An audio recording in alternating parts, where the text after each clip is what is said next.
Hai teman, selamat datang di podcast Ruang Atas. Tempat di mana kita menenangkan hati kita bersama melalui firman.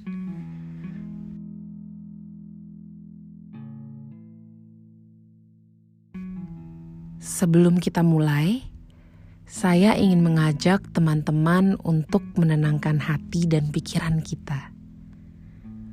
Mari kita mulai dengan mencari posisi duduk yang nyaman, dengan pundak yang tegak, dan pejamkan mata. Mari kita fokuskan diri kepada nafas kita yang sudah Tuhan berikan. Mari kita tarik nafas, 2, 3, 4, tahan, 2, 3, 4, hembuskan pelan-pelan, 2, 3, 4. Mari kita ulang lagi, tarik nafas, 2, 3, 4, tahan, 2, 3, 4, lalu hembuskan pelan-pelan, 2, 3, 4. Mari kita mulai lagi. Tarik nafas. Tahan. Dan hembuskan. Teruskan fokus pada pernafasan kalian sambil mencoba lemaskan otot-otot yang masih kaku. Kita mulai rasakan pada pundak kita. Apabila masih kaku, mari pelan-pelan kita lemaskan. Lalu kita akan lanjut kepada rahang kita, leher,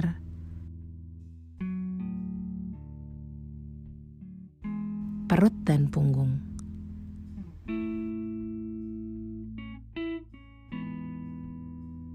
Sekarang mari tenangkan hati, lepaskan pikiran yang sekarang ada.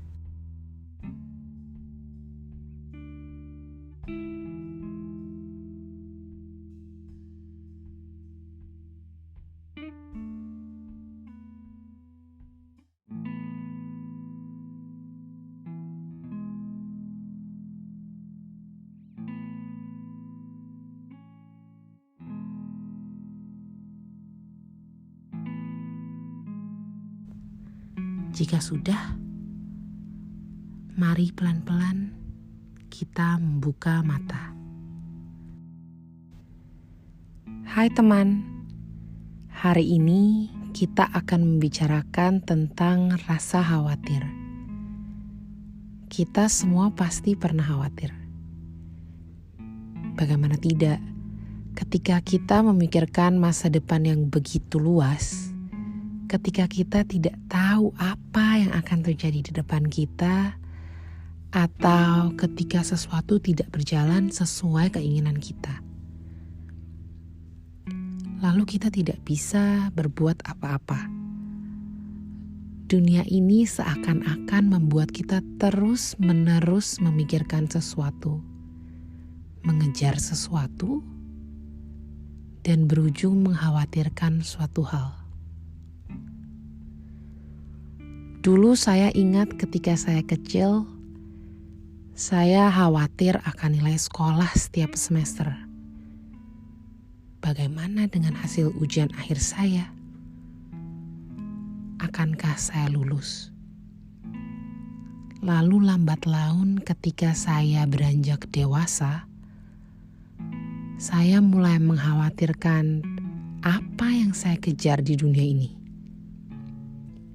Lalu muncul kekhawatiran lain. Bagaimana ya orang lain menilai saya? Apakah saya cukup cantik? Atau cukup ramping untuk diterima di lingkungan luar? Kenapa saya selalu kurang di mata orang tua saya dan orang lain? Siapa nanti pasangan hidup saya?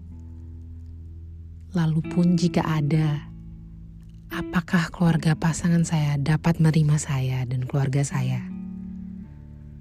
Lalu apa penghasilan saya cukup membanggakan? Di mana dan harga berapa rumah yang harus saya beli? Dan semakin banyak kekhawatiran lainnya datang begitu saja. Apa ya yang harus saya lakukan jika saya terkena virus COVID-19? Bagaimana nanti pekerjaan saya? Akankah saya kehilangan pekerjaan ini? Lalu bagaimana cicilan yang harus saya bayarkan di tengah kondisi itu?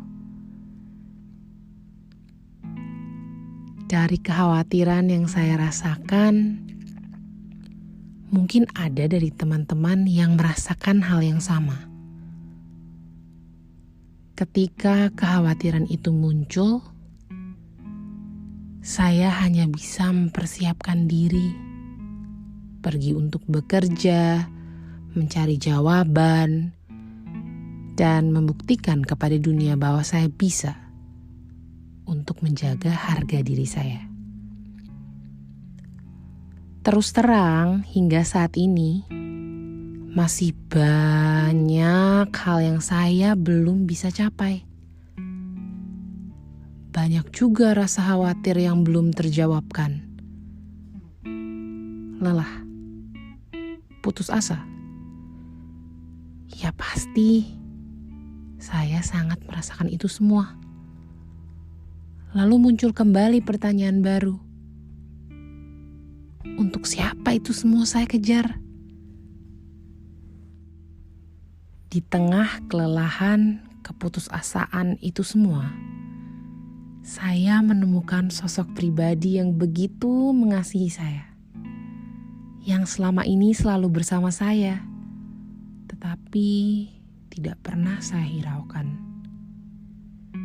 Dan dia berkata, Matius 11 ayat 28, "Marilah kepadaku semua yang letih, lesu, dan berbeban berat. Aku akan memberi kelegaan kepadamu." Pada saat itu, saya diingatkan untuk pulang dari kesibukan saya, untuk kembali kepada yang awal menciptakan saya, untuk menjawab ajakannya. Jujur, rasa lega dari setiap kekhawatiran tidak langsung tiba. Karena selama saya masih bernafas di bumi ini, terkadang harga diri saya masih sering terusik dan mempertanyakan keberadaan saya, lalu kembali menyerang saya. Tetapi Yesus berkata lagi, 1 Petrus 5 ayat 6 dan 7. "Karena itu rendahkanlah dirimu di bawah tangan Tuhan yang kuat, supaya kamu ditinggikannya pada waktunya. Serahkanlah segala kekhawatiranmu kepadanya, sebab Ia yang memelihara kamu." Memang kita sebagai manusia ingin kepastian, ingin tahu bagaimana jalan hidup kita. Tetapi mari kita bersama-sama mengajak diri kita untuk tetap tenang dan berserah. Karena sebuah jawaban dari setiap pertanyaan, ya tidak semua harus dijawab sekarang. Jadi kita harus tetap sabar. Matius 6 ayat 34 berkata, "Sebab itu, janganlah kamu khawatir akan hari besok. Karena hari besok mempunyai kesusahannya sendiri. Kesusahan sehari, cukuplah untuk sehari." Lalu Matius 6 ayat 26 dan 27 pun berkata lagi, "Pandanglah burung-burung di langit yang tidak menabur dan tidak menuai, dan tidak mengumpulkan bekal dalam lumbung, namun diberi makan oleh Bapamu yang di sorga. Bukankah kamu jauh melebihi burung-burung itu? Siapakah di antara kamu yang karena kekhawatirannya dapat menambahkan sehasta saja pada jalan hidupnya? Kesusahan akan tetap dan akan selalu ada. Mari kita hadapi masalah satu persatu. Kita jalankan hari-hari kita dengan maksimal, dengan tetap taat kepada Allah. Mari kita lakukan apa yang kita perlu lakukan untuk hari ini, tanpa harus tahu dengan pasti apa yang akan terjadi besok, lusa, atau beberapa tahun ke depan. Saya ingin menutup dengan sebuah cerita dari Maria dan Marta. Pada suatu hari ketika Yesus sedang mengajar, Lukas 10 ayat 40-42. Sedang Marta sibuk sekali melayani. Ia mendekati Yesus dan berkata, "Tuhan, tidakkah engkau peduli bahwa saudaraku membiarkan aku melayani seorang diri? Suruhlah dia membantu aku." Tetapi Tuhan menjawabnya, "Marta, Marta, engkau khawatir dan menyusahkan diri dengan banyak perkara. Tetapi hanya satu saja yang perlu. Maria telah memilih bagian yang terbaik yang tidak akan diambil daripadanya." Banyak dari kita sama seperti Marta. Kita sibuk akan berbagai hal. Dan di sana Yesus langsung mengatakan bahwa akar dari itu semua adalah karena kita sering merasa khawatir. Kita khawatir, pikiran kita penuh dengan pertanyaan dan keresahan. Kita menyibukkan diri kita dengan banyak perkara yang sebetulnya tidak perlu kita hiraukan. Saya yakin pada ayat di atas, intensi Marta itu sebetulnya baik. Dia ingin agar para tamu merasa nyaman dan dilayani. Mungkin segelas air sudah diberikan untuk para tamu dan itu cukup. Namun Marta mungkin mulai berpikir lagi untuk memesan makanan untuk mereka atau untuk membersihkan ruangan agar dapat nampak layak. Atau mungkin hingga ingin membersihkan sepatu para tamu. Apapun itu, itulah perkara yang menyusahkan diri yang sebetulnya tidak perlu.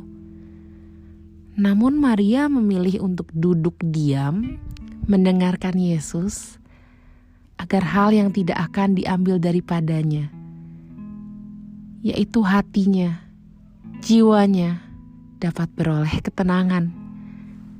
Dari cerita ini, maka kita pun diajak untuk jangan khawatir atas perkara yang menyusahkan diri, perkara yang tidak perlu. Kita diajak untuk pulang, untuk menjaga hati kita dengan perubahan oleh firman Allah. Yeremia 29 ayat 11. Sebab aku ini mengetahui rancangan-rancangan apa yang ada padaku mengenai kamu. Demikianlah firman Tuhan, yaitu rancangan damai sejahtera dan bukan rancangan kecelakaan, untuk memberikan kepadamu hari depan yang penuh harapan. Tenang, semua pasti baik-baik saja. Sejauh ini yang kita khawatirkan seringkali berakhir baik-baik saja. Saya yakin pasti bukan hanya usaha kita yang semata-mata menjaga kita. Pasti ada kasih Sang Pencipta yang turut bekerja. Demikian podcast kita hari ini. Semoga Tuhan memberkati kalian semua. Dan sampai jumpa di episode podcast Ruang Atas berikutnya. Bye!